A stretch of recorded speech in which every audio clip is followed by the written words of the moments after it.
Segundo Reis, capítulo de número 3, Eliseu salva 3 reis e os seus exércitos. Aqui, na verdade, existe uma coalizão de 3 reis que vão se juntar para guerrear contra Moabe. A questão é totalmente histórica. Acontece no período em que Jorão, que era o filho de Acabe, reinava, e Eliseu vai estar envolvido dentro dessa crise, dessa demanda. E nós verificaremos aqui como Deus usa as nações umas para disciplinarem as outras. É algo muito interessante. Capítulo 3, verso 1 diz: E Jorão, filho de Acabe, começou a reinar sobre Israel, em Samaria, no 18º ano de Josafá, rei de Judá, e reinou 12 anos. E fez o que era mal aos olhos do Senhor, porém não como seu pai, nem como sua mãe. Porém, porque tirou a estátua de Baal que seu pai fizera. Deu uma melhorada. Jorão deu uma quedazinha, uma melhorada, porque a gravidade de Acabe e Jezabel era muito grande. E aqui diz que ele diminuiu tirando a estátua de Baal. Essa estátua de Baal nós já falamos no primeiro livro dos reis. Baal era muito cultuado dentro do reino do norte por causa da introdução feita por Jezabel, que ela trouxe isso lá da Fenícia. Mas aqui diz que o Jorão ele foi amenizado, ele foi mais calmo, mais brando do que o pai. Verso 3: Contudo aderiu aos pecados de Jeroboão, filho de Nebate, que fizera pecar a Israel. Não se apartou deles. É aquela questão dos bezerros de ouro, dos sacerdotes, dos rapazes escandalosos, dos montes, é aquela questão toda que nós já falamos muitas vezes. Mas a questão toda é que vai tratar da nação de Moabe, porque os moabitas na ocasião estavam debaixo da opressão de Israel. Isso durou aproximadamente 40 anos, no reinado de Onri e também de Acabe. Porém, nesse período aqui, que é mais ou menos em torno de 850, 840 a.C., eles já começaram a se revoltar. Veja no 4. Então Mesa, rei dos Moabitas, era contratador de gado e pagava ao rei de Israel 100.000 cordeiros e 100.000 carneiros com a sua lã. Vamos entender. Nesta ocasião, Moabe estava debaixo da autoridade de Israel, como eu falei, porque tinha sido passado por Onri e Acabe. Mas nesse período ele é chamado aqui, o rei dos Moabitas, que no caso é o Mesa, era chamado de contratador de gado. Na verdade ele era o quê? Tributário. Ele era aquele responsável por arrecadar e pagar a Israel essa quantia que vinha através justamente de víveres, do gado, por isso que ele é chamado de contratador de gado. E a história desse rei Mesa, ele é difundido, porque muitos fragmentos foram encontrados, mais ou menos há um século atrás, na região da Transjordânia. E ali tem vários documentos que confirmam o período da submissão de Moabe debaixo do reinado de Onri e também de Acabe. Então existem muitas informações a respeito desse rei moabita. Só que aqui no verso 5 diz que quando morreu Acabe, ele se revoltou. Aqui, ó. Sucedeu, porém, que morrendo Acabe, se revoltou o rei dos Moabitas contra o rei de Israel. Quer dizer, ele queria se livrar da opressão e da submissão que era devida ao rei de Israel. Por isso, Jorão, ao mesmo tempo, saiu de Samaria e fez revista de todo o Israel. Por quê? Como Mesa, que era o rei dos Moabitas, queria se libertar de Israel, e Israel não queria, então o rei de Israel, que é o Jorão, ele faz revista à tropa e vai partir para uma guerra. Só que ele vai chamar também o rei do sul. Vejamos. E foi e enviou a Josafá, rei de Judá, dizendo: O rei dos Moabitas se voltou contra mim. Irás tu comigo à guerra contra os Moabitas? E disse ele: Subirei, e eu serei como tu, o meu povo como o teu povo, e os meus cavalos como os teus cavalos. Nós sabemos que Josafá também tinha que ser aparentado com Acabe. Consequentemente, ele tem seu filho, casado com uma filha de Acabe, que era irmã de Jorão. Então, quando ele chama, ele vai prestar ajuda. Veja no 8. E ele disse: Por que caminho subiremos? Então disse ele: Pelo caminho do deserto de Edom, Por que isso? Isso é uma estratégia, porque se você tem um mapa na sua frente, você verifica que para chegar em Moabe era muito mais rápido pela Transjordânia, porque você atravessa o Jordão e você dava de cara com os moabitas. Mas só que tem um detalhe, ali existe uma estratégia militar. Se eles atravessam ali, eles dão de frente com principais cidades do reino de Moabe. Então o que eles vão fazer? Eles vão vir pela região sul, eles vão automaticamente caminhar muito mais. Vão fazer uma empreitada maior. Mas em compensação eles vão ter duas vantagens. Uma está aqui no 9. Ó. E partiu o rei de Israel, o rei de Judá e o rei de Edom. Por quê? Um terceiro rei entrou nessa coalizão. Porque era o rei de Israel, que era o agredido, o rei de Judá e o rei de Edom. Então, na verdade, foram 3 reis numa coalizão contra Mesa, que era o rei dos Moabitas. E eles vieram pelo flanco do fundo, porque eles desceram pelo deserto de Edom, automaticamente eles pegavam os Moabitas de surpresa, digamos assim. Aqui diz, e andaram rodeando com uma marcha de 7 dias. E o exército e o gado que os seguia não tinham água, porque eles levaram os víveres. Esses víveres eles serviam tanto para a alimentação quanto para os sacrifícios que eram feitos no deserto. E ali não tinha água, é onde vai entrar o profeta Eliseu na história. Mas vamos conferir aqui um pouquinho do lado histórico. Então, como nós falamos, os moabitas, eles tinham se revoltado. E Mesa, que era o rei, ele não queria mais a submissão para com o rei de Israel. Então essa coalizão dos 3, rei de Israel, rei de Judá e rei de Edom, vai fazer com que eles tivessem uma força para atacarem os moabitas. E os moabitas habitavam naquela região. Então muitos historiadores e muitos documentos que foram encontrados ali justamente falam a respeito dessa época e desse período de submissão. Então, na verdade, aqui nós temos uma disciplina, não fala por quê, mas com certeza, naquela ocasião, Moabe deveria ser disciplinada por Deus. E o que Deus está usando? Israel, Judá e Edom. Por isso que às vezes a pessoa lê e não compreende. Olha o que vai acontecer aqui no versículo de número 10. Então disse o rei de Israel, porque não tinha água, né? Que o Senhor chamou a estes 3 reis para os entregar nas mãos dos moabitas. Quer dizer, Deus nos juntou aqui para nós perecermos na mão do inimigo. E disse Josafá, não há aqui algum profeta do Senhor para que consultemos ao Senhor por ele? Aquela velha história. Josafá é o cara certo e em determinado momento no lugar errado. Porque ele é servo de Deus, ele é temente a Deus. É onde ele está, ele quer consultar Deus. Mas isso aqui nós entendemos que era um plano de Deus. Esse plano de Deus era juntar esses 3 reis para disciplinarem o rei de Moabe. E é exatamente o que vai acontecer aqui. Mas o Josafá falou, tem um profeta aí não? Então respondeu um dos servos do rei de Israel e disse, aqui está Eliseu, filho de Safate, que deitava água sobre as mãos de Elias. Quer dizer, deitar água sobre as mãos de Elias é porque era o serviçal de Elias. E disse Josafá, está com ele a palavra do Senhor.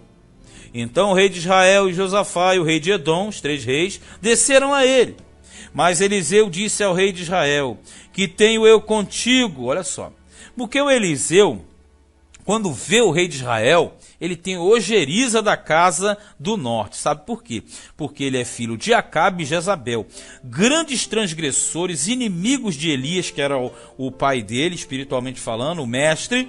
Então, na verdade, esses reis estão juntos, mas o Eliseu não suporta o rei de Israel. Por isso que ele falou assim, vai aos profetas de teu pai e aos profetas de tua mãe. Porém o rei de Israel lhe disse, não, porque o Senhor chamou estes 3 reis para os entregar nas mãos dos moabitas. Porque quando o profeta Eliseu bateu o olho no Jorão, falou, lá vem o infeliz filho do Acabe. Falou, tu vai para o teu pai, quer dizer, profeta do teu pai, da tua mãe, vai lá para a cultura do teu império lá, rapaz. Mas aí o rei Jorão falou, não, mas é que Deus que chamou esses 3 reis aqui. E esses 3 reis vai entregar na mão dos moabitas? Aí ele faz uma churumela ali. E disse Eliseu, encarou para ele e disse, vive o Senhor dos exércitos, em cuja presença estou, que se não respeitasse a presença de Josafá, rei de Judá, não olharia para ti, nem te veria. Vê se você compreende isso aqui. O Eliseu está respeitando o Josafá, porque o Josafá é homem de Deus, embora dê umas vaciladas, mas é homem de Deus. E ele está aqui dizendo, se não fosse Josafá, eu não olhava para a tua cara não, porque você não é digno. Mas como nós entendemos aqui que há um plano de Deus, isso aqui é claro e evidente, porque esses 3 reis, eles vão na verdade punir o rei de Moabe.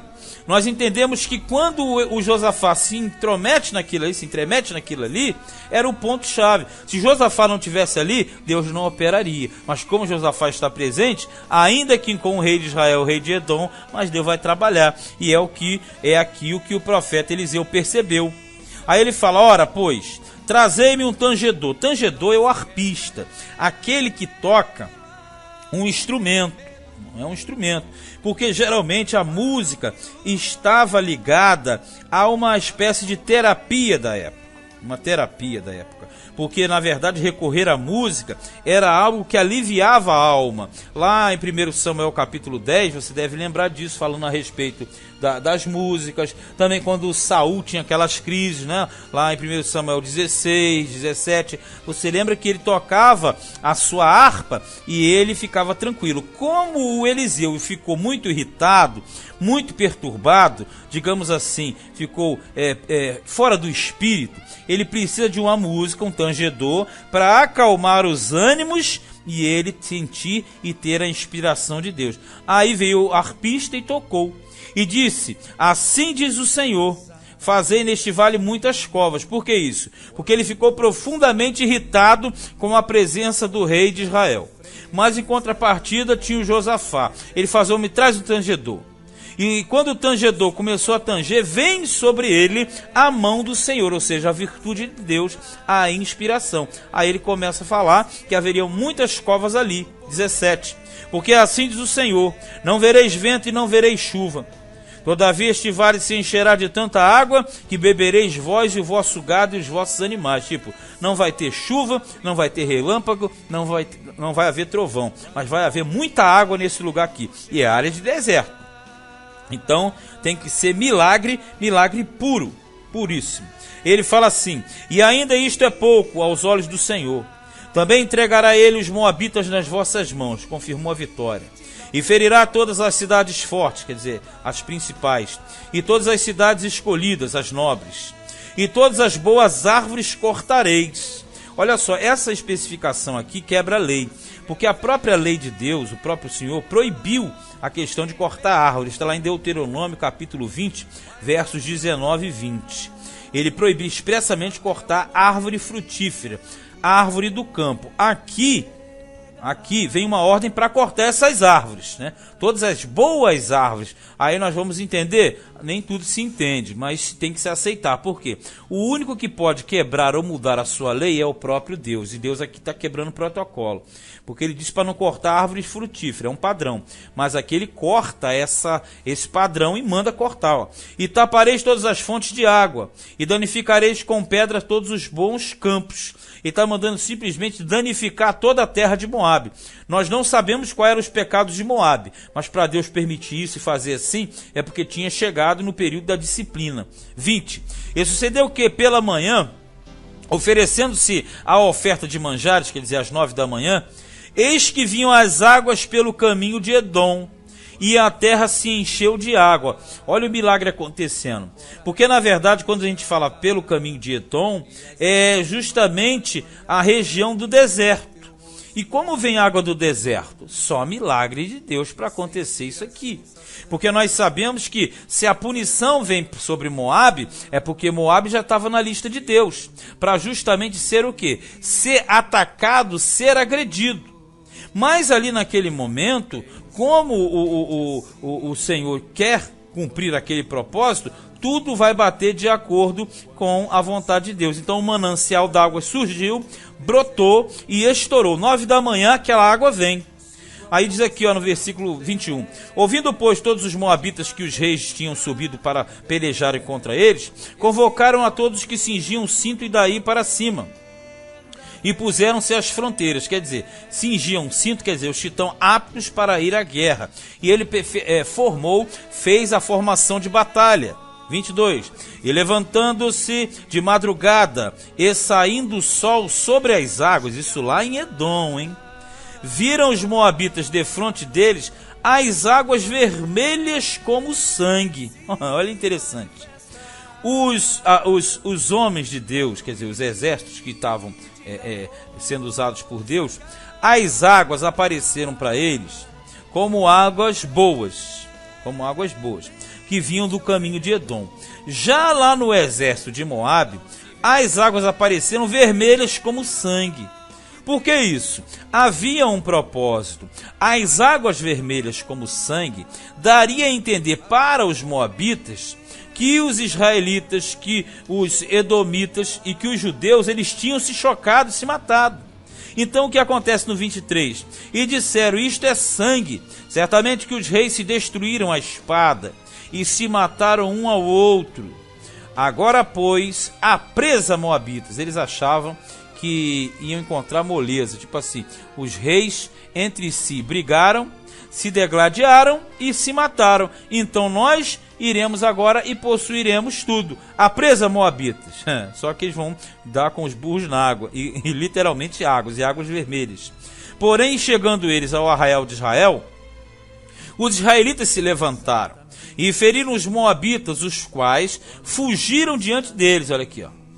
E ainda os feriram nas suas terras, quer dizer, eles foram perseguindo os moabitas até entrar nos territórios de Moabe, ferindo ali também os moabitas. 25. E arrasaram as cidades, e cada um lançou a sua pedra em todos os bons campos, e os entulharam, e taparam todas as fontes de água, que foi o que Deus mandou, e cortaram todas as boas árvores, até que só em Kir-Haresete deixaram ficar as pedras. Mas os fundeiros a cercaram e a feriram. Quer dizer, essas últimas cidades de Kir-Haresete, eles não não semearam de escombros, não lançaram pedras, porque essa questão de lançar pedras é fazer aqueles montões de pedras. Mas ele diz que os fundeiros a cercaram e a feriram. Os fundeiros são os da tropa de elite, são aqueles que atiravam com a funda. Então eles foram lá e terminaram o negócio. 26. Mas vendo o rei dos moabitas que a peleja prevalecia contra ele, tomou consigo 700 homens que arrancavam espada para romperem contra o rei de Edom. Porém não puderam, porque a vitória no caso vinha de Deus. Então por mais que eles quisessem, eles não conseguiriam. 27. Então tomou a seu filho primogênito, veja isso aqui é uma prática pagã que era proibida pela lei de Israel. Embora muitos fizessem, ele tomou seu filho primogênito, que havia de reinar em seu lugar, e ofereceu em holocausto sobre o muro. E veja bem, pelo que houve grande indignação em Israel, por isso retiraram-se dele e voltaram para a sua terra. Vamos entender isso aqui. As culturas pagãs trabalhavam em cima de sacrifícios. 2, sacrifícios humanos. E 3, dependendo da situação, era sacrifício humano do próprio filho, que era primogênito. Aquilo ali era para aplacar a ira do Deus. Como o Deus dos moabitas é Quemos, na verdade, ele imolando o seu filho primogênito, ele queria aplacar a ira de Quemos, que era o Deus dos moabitas, que na cabeça dele ou deles, dos conselheiros, estava irado, por isso que se perdia a peleja. Só que essa prática aqui, você percebe que ela era realizada onde? Em cima do muro. Por que era feito em cima do muro? Porque justamente a intenção era semear pânico e desespero no meio do inimigo. Por isso que ele sacrificava em cima do público, ali em cima do muro, perante o público, diante das tropas inimigas. E ali ele sacrificando o filho, automaticamente, ele estava mostrando algo que era um sacrifício à sua divindade. Agora, esses cultos pagãos aí, eles eram radicalmente proibidos pela lei de Israel. Lá em Levítico 18, 21, diz que isso era proibido. Agora, de vez em quando, tinha um rei de Israel fazendo. Inclusive, aqui no segundo livro dos reis, no capítulo 16, verso 3, nós veremos isso acontecendo. Mas era proibido. Extremamente proibido. Agora, pela narrativa, porque, como eu falei, existem fragmentos de moabitas contando essas histórias, lá diz, dentro de uma escritura moabita, que realmente ele, quando fez isso, ele fez para aplacar a ira do deus Quemos.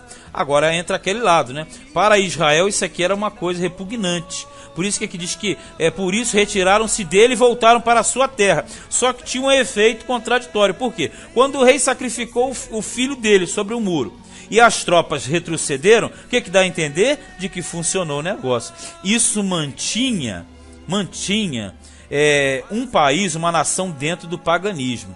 E quando nós entendemos que Deus chegou ali e puniu aquele rei e matou muita gente, é porque você vê que boa coisa não era. Inclusive, ele matando o seu filho sobre o muro, nós entendemos qual era o nível de desenvolvimento do reino de Moabe naquela ocasião. Mas o certo é, existem fragmentos que contam essa narrativa na forma extra-bíblica, que a gente lê aqui na Bíblia não tem muita informação, mas existe documentos dentro da cultura, que é encontrada hoje até ali naquela região da Transjordânia, que contam e falam desses relatos, é a chamada Estela de Mesa. Tá? Você pesquisando, se você encontrar Estela de Mesa, fala justamente desse período de dominação e tal, dessas guerras aqui. Mas enfim, o capítulo 3 aparece Eliseu, só uma aparição, mas ele intercedendo pelo povo de Deus. Mas veja bem, quando o povo de Deus era usado por Deus para disciplinar, porque em muitos momentos o próprio Israel vai ser disciplinado por esses reis aqui.